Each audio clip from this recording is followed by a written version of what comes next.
If someone in your own family has broken your heart, if the people who are supposed to love you the most have caused you the deepest pain, then stop what you are doing right now, because God has something to say to you tonight, and it might be the very thing that finally sets you free. Family is supposed to be our safe place, the people we trust, the ones who lift us up when the world tears us down. But what happens when your family becomes the source of your greatest pain? What happens when the people who share your blood are the same ones who wound your spirit? Maybe it is a parent who never showed you love, a sibling who tears you down with their words, a relative who manipulates and controls you, or someone in your home who makes you feel like you are never good enough. Now we are going to open God's Word together, and we are going to discover what the Bible actually says about toxic family relationships. Because the truth is, God never asked you to stay in a place that destroys your peace. He never asked you to accept cruelty and call it love. And what He reveals in Scripture might surprise you. Let us begin with something powerful.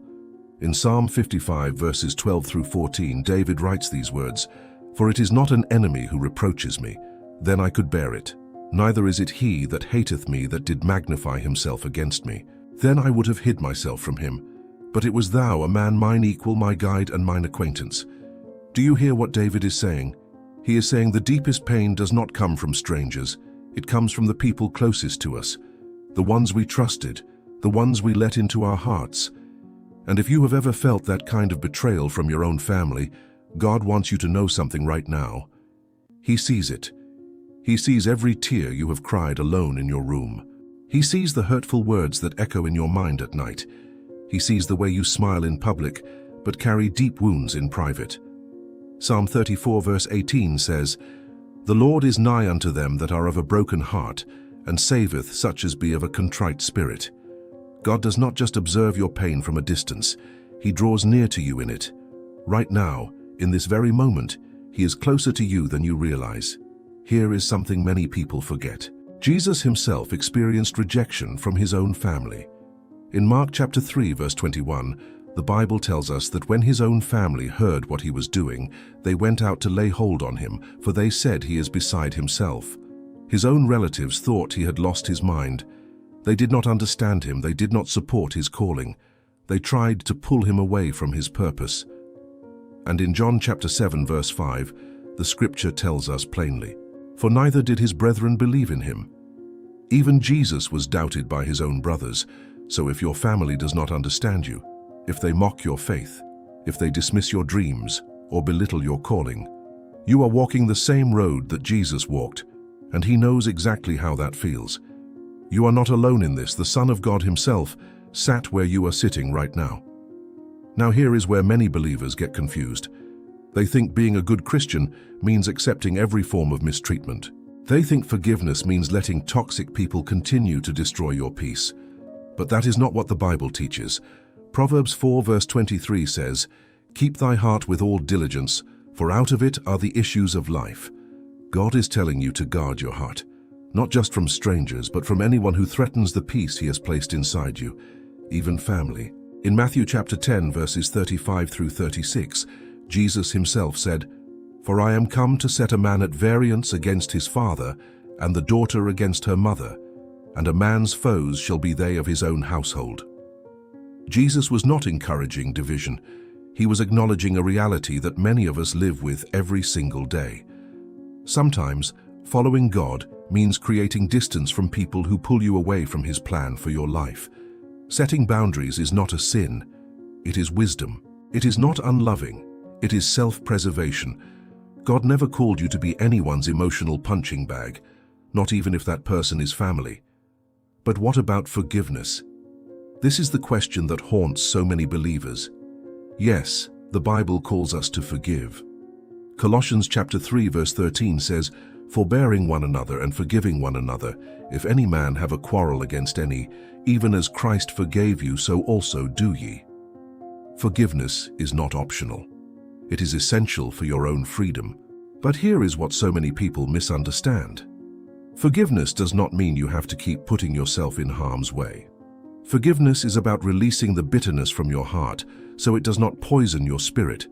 It is about letting go of the desire for revenge. But forgiveness does not mean you have to sit at a table where you are constantly being disrespected. You can forgive someone and still love them from a distance. You can release someone to God and still choose not to let them have access to your peace. Even Jesus withdrew from those who sought to harm him. In John chapter 8, verse 59, when they took up stones to cast at him, Jesus hid himself and went out of the temple. He walked away. If Jesus knew when to walk away, so can you. Now, I want to share something with you that might be the most important thing you hear today. Psalm 27, verse 10 says, "When my father and my mother forsake me, then the Lord will take me up." Read that again slowly. When your father and your mother forsake you, the Lord will take you up. God is not just a backup plan. He is not a substitute. He is the Father you have always needed. The one who never walks away, the one who never belittles you, the one who never uses your weaknesses against you. And in Romans chapter 8, verses 15 and 16, the Bible tells us, "For ye have not received the spirit of bondage again to fear, but ye have received the spirit of adoption, whereby we cry, Abba, Father." You have been adopted into a family that will never hurt you, a family built on unconditional love, a family where you are not tolerated, you are treasured, you are not an afterthought, you are chosen, and no toxic relationship on this earth can ever take that away from you. So if tonight your heart is heavy because of family pain, let God wrap his arms around you right now.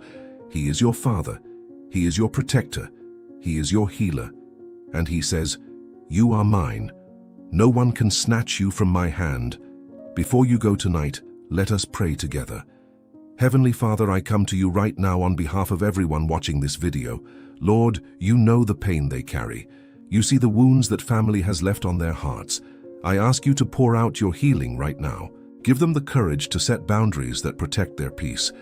Give them the strength to forgive without losing themselves. And remind them, Lord, that they are never truly alone. Because you are their Father, you are their family, and your love will never fail them. In Jesus' name I pray. Amen. If this message spoke to your heart tonight, please share it with someone else who needs to hear it. You never know who might be crying themselves to sleep because of family pain. Your share could be the answer to their prayer. Like this video, subscribe and turn on notifications so you never miss a message from God. He has so much more to say to you. God bless you tonight. And remember, you are loved more than you will ever know.